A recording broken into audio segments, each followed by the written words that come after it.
अब तक आपने पढ़ा कि समर्थ को बहुत सारे पैसे देने पड़ते हैं और अनामिका के दोस्तों की वजह से उसे बहुत चोट भी लगी होती है, जिससे वह बहुत गुस्से में होता है। अब आगे, क्या उनका मूड स्टेबल है? अनामिका ने सॉफ्टली पूछा।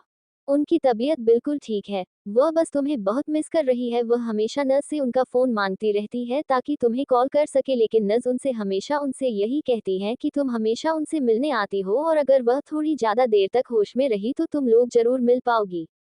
लक्ष्मी दादी का फोन मीना नहीं छीन लिया था, इस डर से कि कहीं उन्होंने वह होश में आते ही अनामिका को कांटेक्ट ना करें और अनामिका के सेटलमेंट की वजह से अपनी सारी प्रॉपर्टी अनामिका का नाम ना कर दे, इसलिए वह लक्ष्मी जी के पास एक भी फोन नहीं रहने देती थी।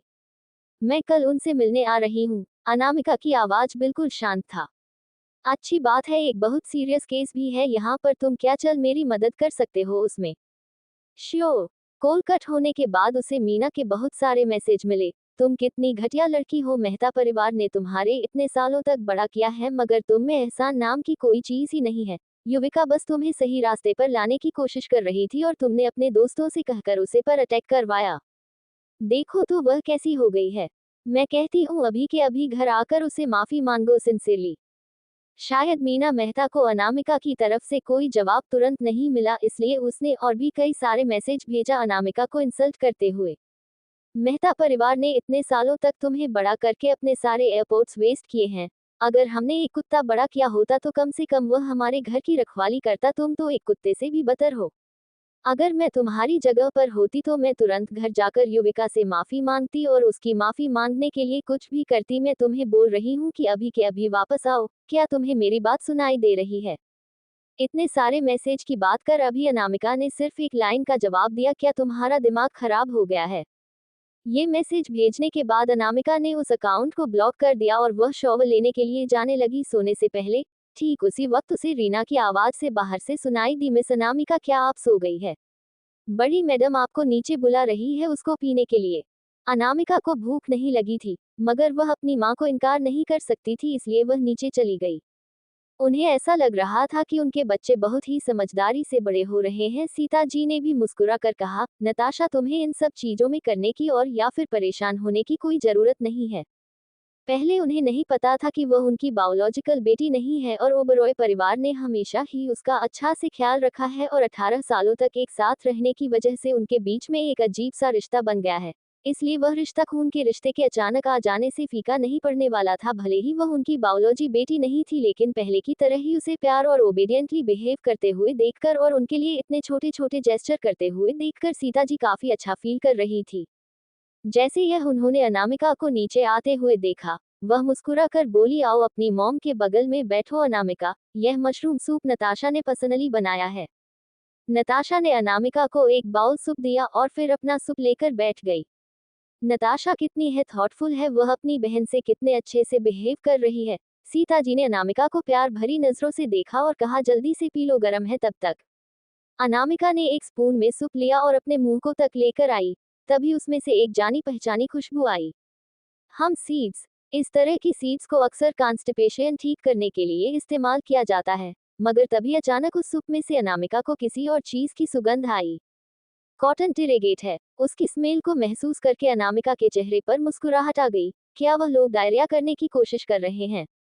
अनामिका ने अचानक से सर उठाकर सामने देखा तो उसे नताशा और मार्था अपनी तरफ चोट भरी नजरों से देखती हुई दिखाई दी। जैसे अनामिका ने उन्हें देखा, उन दोनों ने तुरंत अपनी नजर हटा ली। अनामिका ने अपना चम्मच बिना पिए ही नीचे रखा और बड़ी से मुस्कुराहट के साथ बोली, मार्था आंटी की अच्छी परवरिश की वजह से ही नताशा इतनी अच्छी और समझदार हो गई है। अब जब नताशा ने पर्सनली यह सूप बनाया है और हमें दिया है तो सबसे पहले मार्था आंटी को टेस्ट करना चाहिए। अनामिका की बातों से तुरंत मार्था समझ गई कि कुछ गलत है और वह बोली, मिस अनामिका आप बहुत काइंड है, लेकिन मैं तो बस एक नौकरानी हूँ, मैं आप लोगों का खाना कैसे खा सकती हूँ? ऑफ कोर्स आप खा सकती हैं। अनामिका ने वह मशरूम सूप उनके सामने रखकर मुस्कुरा कर कहा, हमने कभी आपको अपने घर का नौकर समझ ही नहीं, और उसके अलावा ये बस एक बाउल सूप ही तो है ना मॉम डैड? अनु बहुत समझदार बच्ची है। मार्था तुम पी लो, श्रवण जी ने मुस्कुराकर कहा। मगर मार्था अपने सामने रखा हुआ मशरूम सूप पीने की हिम्मत नहीं कर सकती थी। उसने अपना थूक निकलते हुए ऑकवर्डली कहा, मैम शायद आप लोगों को नहीं पता होगा मगर पिछले कुछ दिनों से मेरी तबीयत खराब नहीं है। मिस अनामिका पहले ये सब पी ले। आपके काइंड इंटेंशन के लिए thank you so much. Mushroom soup protein में बहुत ज्यादा होते हैं और उसमें अमीनो एसिड भी होते हैं जिसकी वजह से पेट की सारी प्रॉब्लम ठीक हो जाती है। मार्था आंटी, आपका पेट ठीक नहीं है ना, तो इसलिए आपको मशरूम सूप जरूर पीना चाहिए। इतना कहकर मार्था के इनकार करने का इंतजार किए बगैर अनामिका ने मुस्कुराकर आगे कहा, और इसमें कुछ और अच्छे इंग्रेडिएंट मिले गए हैं मार्था आंटी, आपको जरूर ट्राई करना चाहिए। मार्था को ऐसा लग रहा था जैसे उसके सामने बैठी हुई है वह मासूम देखने वाली लड़की एक डेविल है। वह सिर्फ सूप की सुगंध से कैसे पता कर सकती है कि उसमें क्या मिलाया गया है।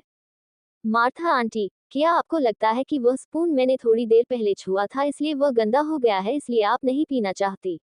अनामिका ने उसे बाउल का सूप स्पून बदल दिया, लेकिन जब वह अभी भी नहीं हिली तो अनामिका ने अपनी आंखों में झूठा डिसअपॉइंटमेंट दिखाते हुए कहा, क्या ऐसा इसलिए है क्योंकि मैं इस परिवार में इतने सालों से नहीं थी इसलिए कोई मेरी बात नहीं मानना चाहता, कोई मुझे अपने परिवार का हिस्सा नहीं मानता?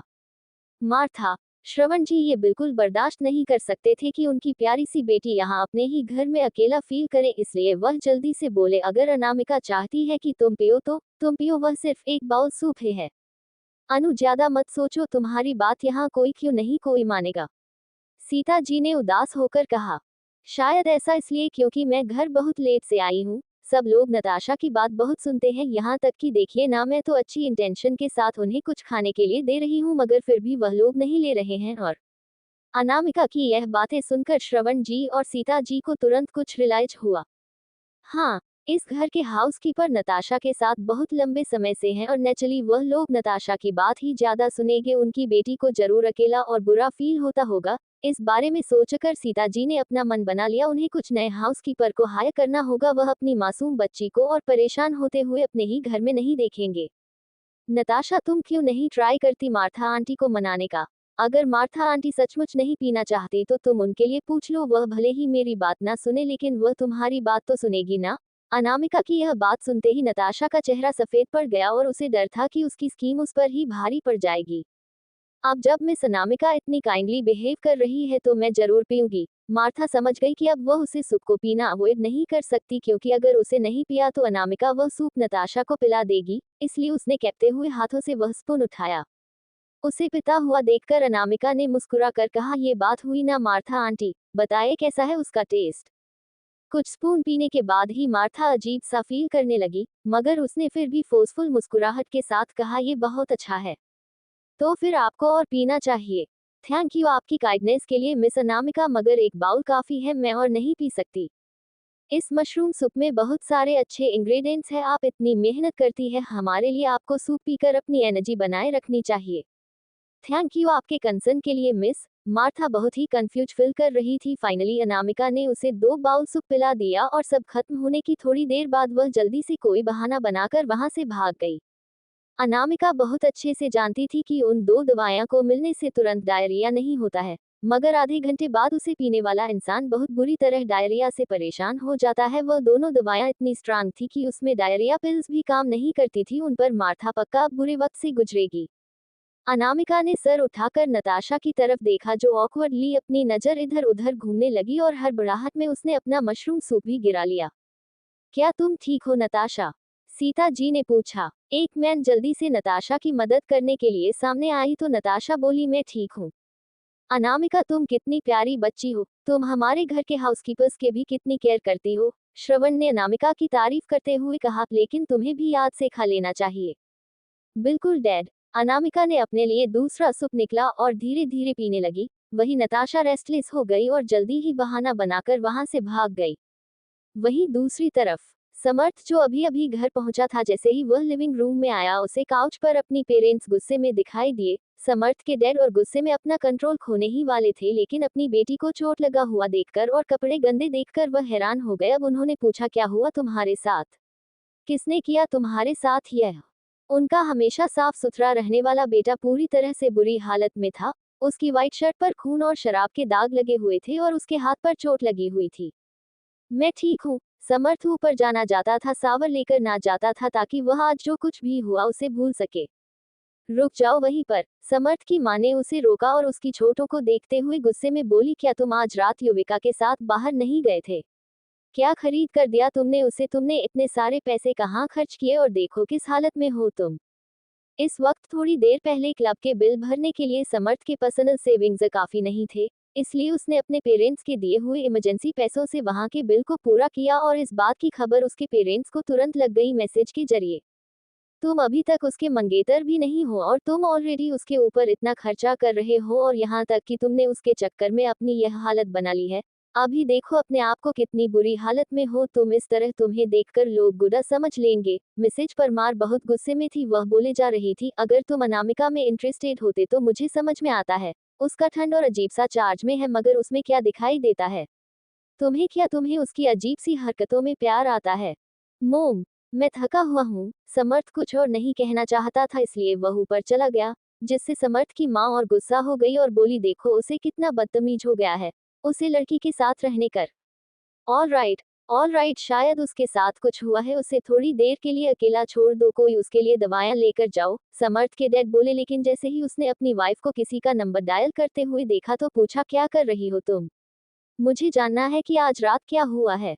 मीना को कॉल करने के बाद जब समर्थ की मोम को आज रात क्या हुआ वह सब पता चला तो वह बोली, जैसा कि मैंने सोचा था, तुम्हारी दोनों की दोनों बेटियों अच्छी नहीं है। समर्थ को कितनी चोट लगी है? तुम्हारी दोनों बेटियां बदकिस्मत है हमारे लिए। और उन 6 लाख रुपयों का क्या?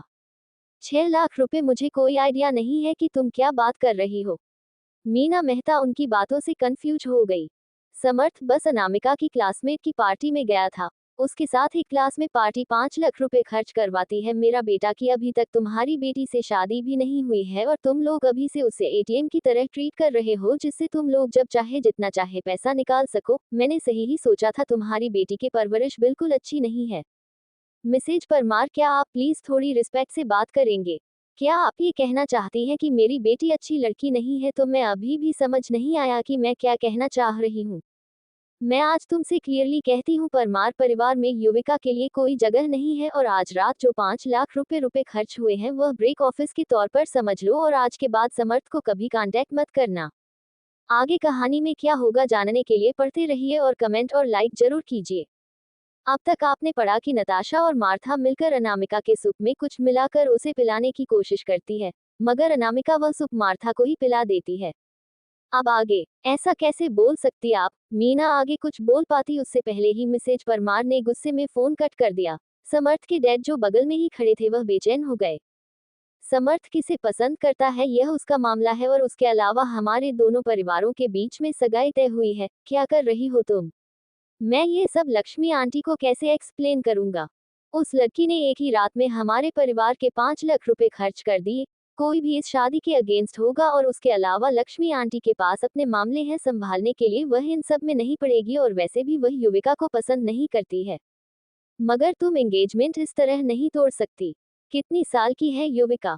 उसने एक रात में ही 5 लाख रुपए खर्च कर दिया। अगर ऐसे ही चलता रहना तो वह हमारे पूरे परिवार के पैसे को बर्बाद कर देगी।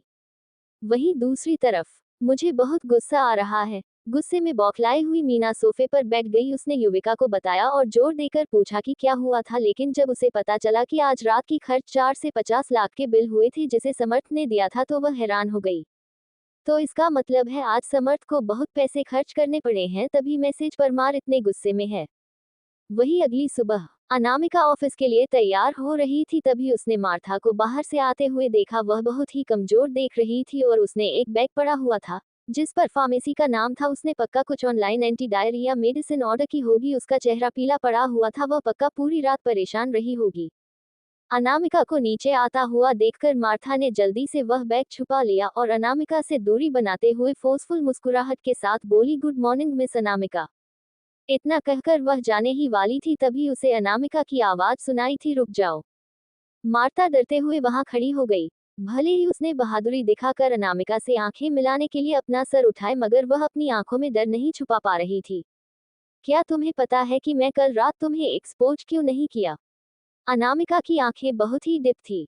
अनामिका की बातों को इग्नोर करते हुए मार्था ने कहा, मिस अनामिका, मुझे नहीं पता कि आप किस बारे में बात कर रही हैं, क्योंकि तुम्हें किसी ने यह नहीं बताया कि जो हम फसल उगाते हैं वही हमें काटनी पड़ती है। अनामिका ने उसकी तरफ देखते हुए बोली, हम सिंध और कॉटन क्रम काफी क्रिएटिव आइडिया था।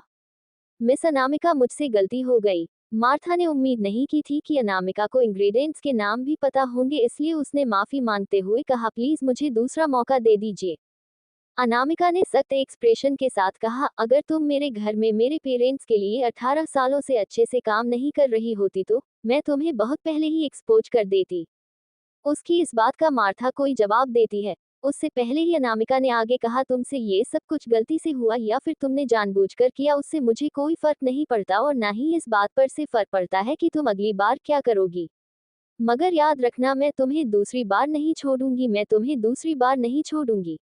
इतना कहकर अनामिका वहां से जाने के लिए मुड़ गई। अनामिका को जाता है वह देखकर मार्था को अजीब सा डर फील हुआ, पता नहीं क्यों वह डर रही थी। थोड़ी दूरी से नताशा जो दोनों को देख रही थी, उसने जब अनामिका को जाते हुए देखा तो दौड़ते हुए मार्था के पास पहुंची और उसने पूछा, क्या कहा उसने? कुछ नहीं। मार्था को अनामिका की वार्निंग याद आई और उसने गिल्टी टोन में कहा। अचानक उसके पेट में फिर से गड़बड़ होने लगी, इसलिए उसने अपना पेट पकड़ते हुए कहा, नताशा आई एम सॉरी, मुझे बाथरूम जाना होगा। Hold on and Martha. Natasha ने मार्था को इस तरह भागते हुए देखा तो उसे अनामिका से और गुस्सा आने लगा। अनामिका को ऑफिस में आए हुए कुछ टाइम हुआ था, तभी अचानक से उसके डोर पर किसी ने नॉक किया। कम इन कहने पर क्रिस्टल अंदर आई और उसके हाथ में एक बैग था। उसने बड़ी सी मुस्कुराहट के साथ कहा, ये चीज केक है जो मेरी मॉम ने सुबह बनाया था। उन्होंने मुझे खास कहा कि मैं आपको देता हूँ। आपने कल हमारी बहुत बड़ी मदद की है और हम आपको ठीक से थैंक यू भी नहीं कर पाए। इतना कहकर क्रिस्टल ने बड़ी सी मुस्कुराहट के साथ वह बैग अनामिका को दिया। अपनी मॉम से मेरी तरफ से थैंक यू कह देना। अनामिका ने बॉक्स खोला तो उसके अंदर एक केक और एक कप था। अनामिका कंफ्यूज हो गई, कप में क्या है? उसके अंदर फ्रेश ऑरेंज जूस है। क्रिस्टल बोली, मेरी मॉम उसे बनाने के लिए जल्दी उठी थी। अनामिका ने वह केक का एक बाइट लिया और बोली, इसका स्वाद बहुत अच्छा है। अनामिका के लिए क्रिस्टल ने कप खोलकर उसे देते हुए कहा, एंजॉय कीजिए, मैं आपको डिस्टर्ब नहीं करूंगी। इतना कहकर क्रिस्टल चली गई। उसके जाने के थोड़ी देर बाद ही अंदर की अच्छी चीज केक की खुशबू ने ईश्वर को अंदर आने के लिए मजबूर कर दिया। मैम, वह अपना पेट सहला रहा था। उसके की खुशबू बहुत ही अच्छी थी। वह आज सुबह ज्यादा सो गया, इसलिए जल्दी जल्दी में ऑफिस आने के चक्कर में उसने नाश्ता नहीं किया था। उसके पेट में भूख की वजह से गुड़गुड़ हो रही थी।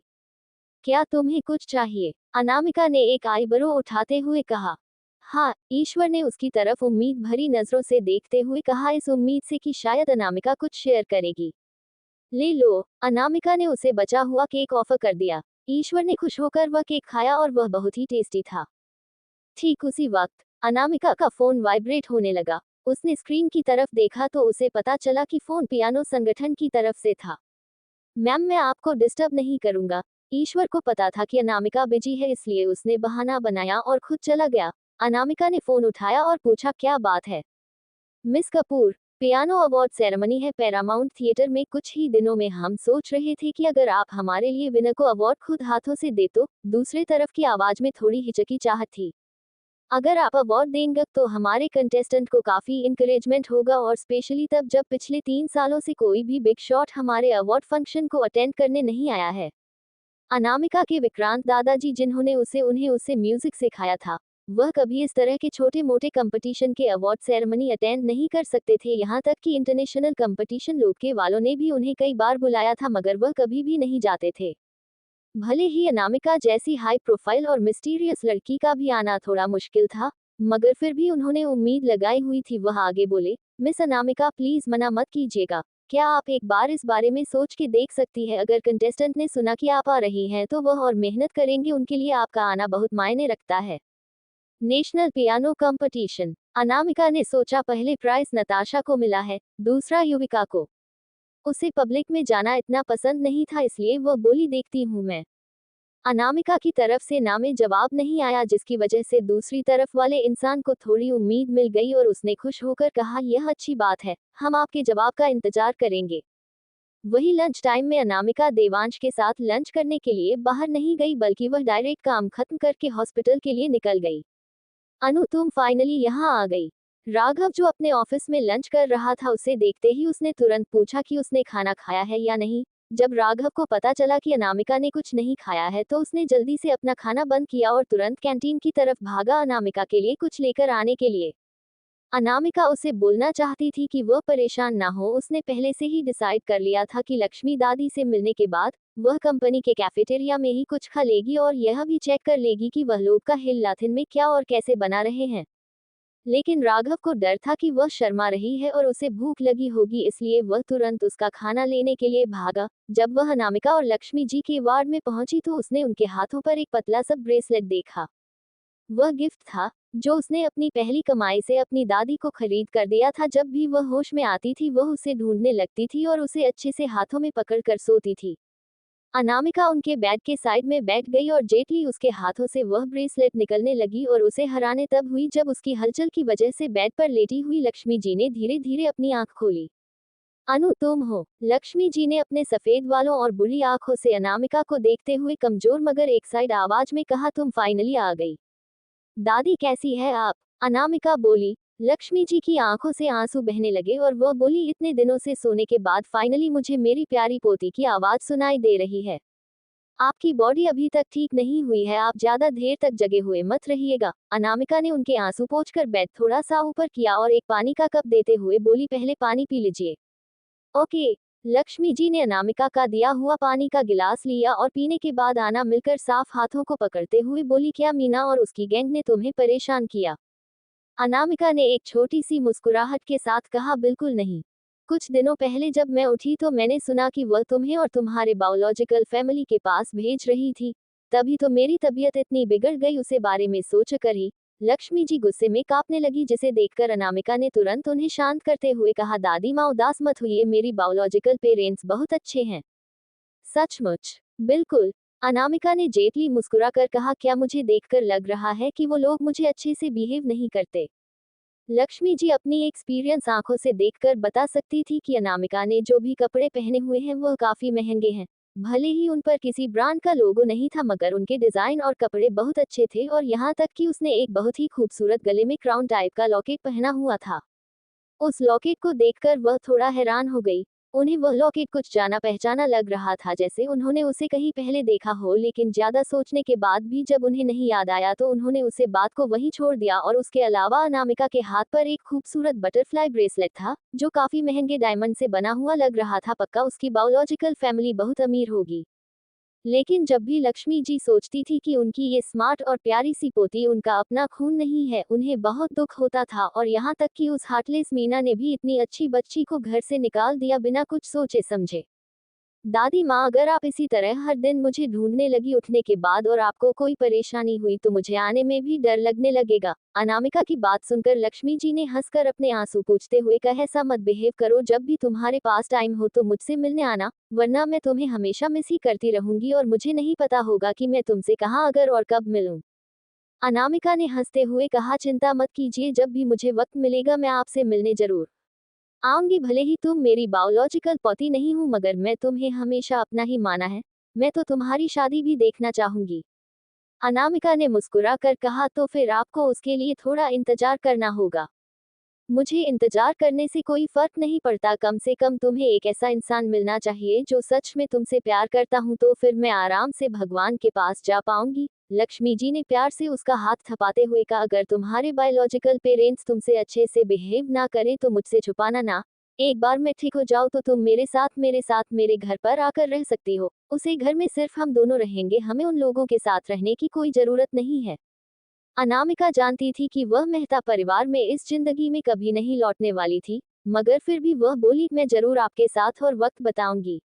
आगे कहानी में क्या होगा जानने के लिए पते रहिए और कमेंट और लाइक जरूर कीजिए।